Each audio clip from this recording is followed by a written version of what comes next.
Gelar perkara khusus untuk kasus dugaan pencemaran nama baik, fitnah, dan manipulasi data elektronik soal ijazah Presiden ke-7 Republik Indonesia Joko Widodo dilakukan pada Senin 15 Desember 2025. Jokowi sendiri absen dalam gelar perkara tersebut, pihaknya diwakilkan oleh kuasa hukum. Adapun dalam gelar perkara tersebut, penyidik menelaah alat bukti hingga keterangan saksi. Ya, hari ini ada undangan untuk hadir gelar perkara. Tentunya karena ini undangan dari para penyidik, ya kami menghormati dan kami hadir di sini. Namun kan kita semua sudah tahu bahwa gelar perkara ini adalah hanya pemaparan dari para penyidik untuk memperlihatkan nih dari awal sampai sekarang ini apa yang telah dilakukan dan langkah-langkah selanjutnya seperti apa. Jadi ini bukan pemeriksaan eksaminasi mengenai perkaranya, bukan pembuktian perkaranya, karena pembuktian nanti di pengadilan. Jadi kalau ada narasi seakan-akan di sinilah nanti akan dilihat apakah sudah dilakukan, sudah benar atau tidak, itu salah narasinya. Jadi kita hanya melihat saja nih pemaparan dari para penyidik.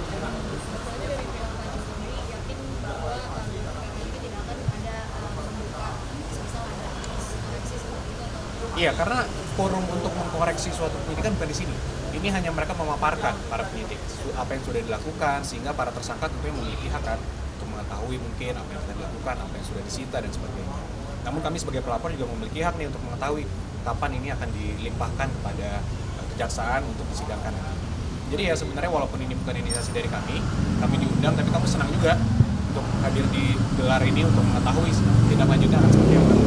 Pak, mungkin kenapa ada alasan nggak Pak Jokowi itu nggak hadir dalam gelar perkara khusus ini, Pak? Memang karena untuk perkara ini sudah diberikan kuasa kepada kami sebagai kuasa hukum, kamilah yang memang diberikan kuasa untuk hadir. Oke, cukup. Ya, nanti mungkin setelah gelar ya. Terima kasih. Terima kasih, Pak. Aman. Terima kasih. Sementara itu dari pihak Roy Suryo CS tetap memegang teguh keyakinan mereka soal ijazah tersebut. Kemudian kalau teman-teman tahu ijazah UGM asli itu kayak apa? Kayak gini nih. Ini ijazah yang benar tahun 85. Kehutanan UGM. Berarti ijazah yang tahunnya sama dengan kelulusan Joko Widodo. Bahkan ini sebulan sebelumnya. Beberapa bulan. Jadi artinya ijazah ini sudah sempurna. Ada watermark.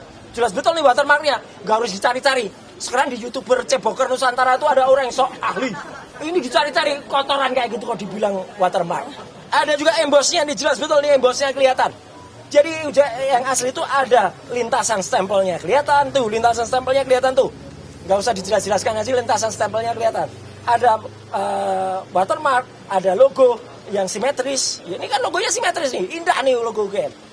Nah, jadi artinya apa yang kami sampaikan nanti di dalam itu adalah menegaskan kembali bahwa ya kalau ini dianalisa dengan luminant gradient, logo yang ijazah yang dikatakan asli oleh Dian Sandi, dikatakan asli oleh Andi Aswan, oleh Joshua Sinambela itu adalah tidak benar, itu adalah palsu. Sekali lagi menuntut ataupun meminta sebuah dokumen yang sudah 11 tahun menjadi bahan pertanyaan dari rakyat Indonesia, bahkan membuahkan 2 korban yang dipidana, yaitu Pak Bambang Tri dan Pak Gus Nur ya. Untuk diketahui juga bahwa seandainya pada hari ini GPKS kali ini ijazah tersebut yang sudah ada saksinya ya, bahwa ijazah itu ada di Polda Metro Jaya, sudah ada 3 saksinya.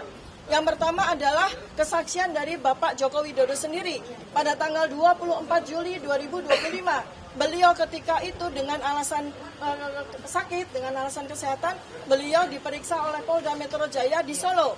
Di kediaman beliau menyatakan bahwa ijazah tersebut disita oleh Polda Metro Jaya. Artinya memang ijazah tersebut seandainya ada di sini, ada di kantor ini.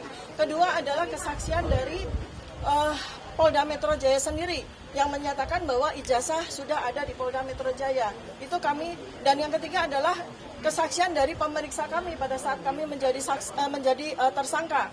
Kami tanya apakah ijazah Joko Widodo ada di Polda Metro Jaya, mereka mengatakan iya ada. Nah, jadi artinya pada hari ini tidak ada alasan sedikit pun bagi Polda Metro Jaya untuk tidak menunjukkan kepada kami.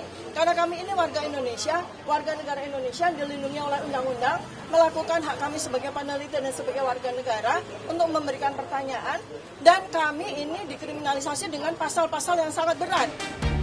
Penyidik telah menunjukkan ijazah milik Jokowi kepada para tersangka, antara lain Roy Suryo, Tifauzia Tiazuma, dan Rismon Sianipar. Kendati demikian, pihak Roy Suryo CS mengaku masih ragu Roy Suryo bilang ia tidak diizinkan untuk memegang dan memotret ijazah itu. Dirinya yakin 99,9% ijazah itu palsu. Hasil dari kami tentang 99,9% palsu itu tidak berubah, tidak bergeser 1 mili pun. Ya, bahkan sampai the last minute, kami akhirnya sama seperti klaster 1 tadi, dipertunjukkan sebuah barang yang diklaim itu adalah ijazah asli, katanya ijazah analog dari seorang yang namanya Joko Widodo. Saya harus berkata dengan terus terang, saya bukan hanya hobi komputer. Saya adalah seorang tukang potret sejak zaman analog dulu. Saya memotret sejak zaman film seluloid, dan saya bukan hanya bekerja di lapangan sebagai tukang foto. Saya adalah orang yang juga bekerja di kamar gelap. Jadi saya mengerti bagaimana komposisi kalau misalnya kita pakai fixer, kita pakai pengembang, film itu dicuci, kemudian dicetak, kemudian kertas film apa, dan untuk pas foto yang tertempel di barang yang disebut ijazah itu, saya dengan lantang dan tegas mengatakan saya sangat ragu bahwa itu usia sudah lebih dari 40 tahun. Terlalu tajam, terlalu baru barang itu sebagai sebuah foto yang dicetak dengan kertas foto di tahun 80-an.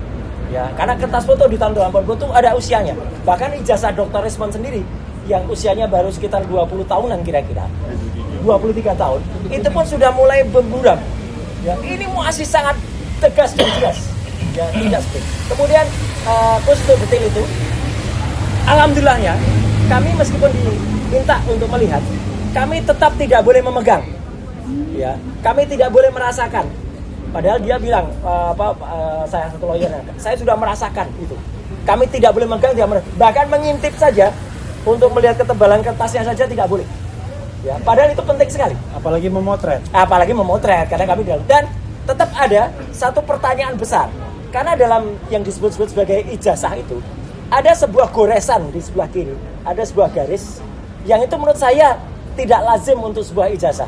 Menanggapi gelar perkara kasus ijazah Jokowi, Rifai Kusumanegara, kuasa hukum Jokowi menegaskan, ia sudah memperkirakan bahwa jika penunjukan ijazah asli kliennya kepada tersangka termasuk Roy Suryo tidak akan menyelesaikan masalah. Ini sesuatu yang hanya isu baru yang dibangun. Kedua, soal ijazah, kembali lagi, sebenarnya kami sudah menduga ya, ditunjukkan pun pasti ribut lah gitu. Jadi nggak ada manfaatnya juga. Cuma kemarin karena Pak Direskrim mengambil kebijakan untuk menunjukkan, ya kita oke-oke aja. Karena kita nggak takut kok. Sudah diperiksa lapor juga, itu barang asli ya. Dan yang menarik satu, minggu lalu Mas Roy Suryo di tempat ini juga menyatakan bahwa ijazah itu harus ada watermark dan emboss. Nyatanya barang itu ada. Jelas terlihat ya. Nggak bisa dilihat. Ada. Nah itu kembali lagi, semua orang melihat itu kok. Kemarin semua yang keluar dari ruang gelar juga diwawancara, mereka melihat itu. Nah sekarang disangkal oleh beliau. Kembali lagi, jadi sebenarnya kita niatnya baik menunjukkan, tapi kembali lagi kalau itikadnya buruk, ini selalu diputar balik, dibangun isu baru. Sehingga kalau buat kami adalah sudah tidak perlu lama-lama lagi, ajukan ke sidang, lakukan persidangan, semua terbuka, publik bisa melihat gitu ya. Selama kasus ijazah Jokowi bergulir, narasi yang paling lantang adalah soal Jokowi yang harus menunjukkan ijazahnya di hadapan publik.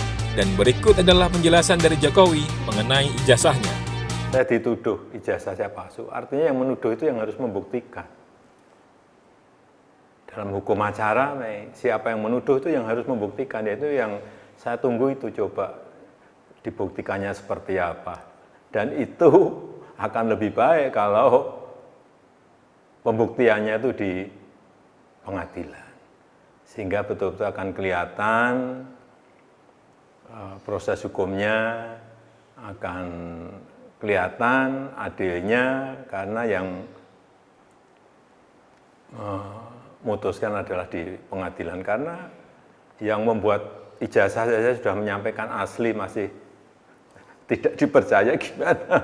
Dan yang saya lihat ini memang ada agenda besar politik, ada operasi politik yang sehingga bisa sampai bertahun-tahun nggak rampung-rampung karena keinginan mereka untuk mendowngrade, menurunkan reputasi yang saya miliki meskipun saya nggak merasa punya reputasi apa-apa. Jadi menurut Bapak, kenapa? Apa di balik itu? Menurut Bapak kenapa harus diturunkan reputasi Bapak melalui isu ijazah ini? Ya mungkin untuk kepentingan politik. Kenapa sih kita harus mengolok-olok, menjelek-jelekkan, merendahkan, menghina, menuduh-nuduh? Semua dilakukan untuk apa kalau hanya untuk main-main, kan mesti ada kepentingan politiknya di situ. Tapi sekali lagi mestinya dalam masa-masa ekstrim seperti ini kita konsentrasi untuk hal yang besar. Untuk strategi besar negara, untuk kepentingan yang lebih besar bagi negara ini. Misalnya tadi yang berkaitan dengan menghadapi masa-masa ekstrim, menghadapi masa-masa perubahan karena artificial intelligence, karena humanoid robotik, sehingga jangan malah kita energi besar kita pakai untuk urusan-urusan yang sebetulnya menurut saya urusan ringan. Menurut Bapak masih yakin dengan pernyataan Bapak sebelumnya ada agenda besar dan ada orang besar di balik kasus ijazah? Saya pastikan, iya. Bapak sudah tahu. Gimana? Kira-kira siapa di balik itu? Ya, saya kira gampang ditebak. Tapi tidak perlu saya sampaikan. Dan Bapak tadi mengatakan bahwa lebih baik ini dibawa sampai ke ranah hukum. Ya, untuk pembelajaran kita semuanya, bahwa jangan sampai gampang menuduh orang, jangan sampai gampang menghina orang, memfitnah orang, mencemarkan nama baik seseorang. Kalau ada pertanyaan ini akan di ranah hukum saja, Bapak membawa ini ranah hukum saja, atau ada kemungkinan mediasi? Saya kira untuk pembelajaran kita memang lebih baik dilakukan di penegakan hukum, diputuskan di pengadilan akan lebih baik. Untuk pembelajaran kita semuanya. Dan Bapak juga pernah berjanji kalau sampai ke pengadilan, ijazahnya Bapak akan tunjukkan di sana, di pengadilan. Ya, itu forum yang paling baik untuk menunjukkan ijazah asli saya. Dari SD, SMP, SMA, universitas semuanya akan saya bawa. Untuk pembelajaran hukum, memang apa yang Bapak khawatirkan kalau ijazah ini, kasus ijazah ini terus bergulir di luar soal tudingan ijazah palsu? Ya kan bisa terjadi tidak hanya kepada saya, bisa ke yang lain, bisa ke menteri, bisa ke presiden yang lain, bisa ke gubernur, bupati, wali kota, semuanya dengan tuduhan asal-asalan. Tapi kalau menuduh dengan bukti itu yang baik.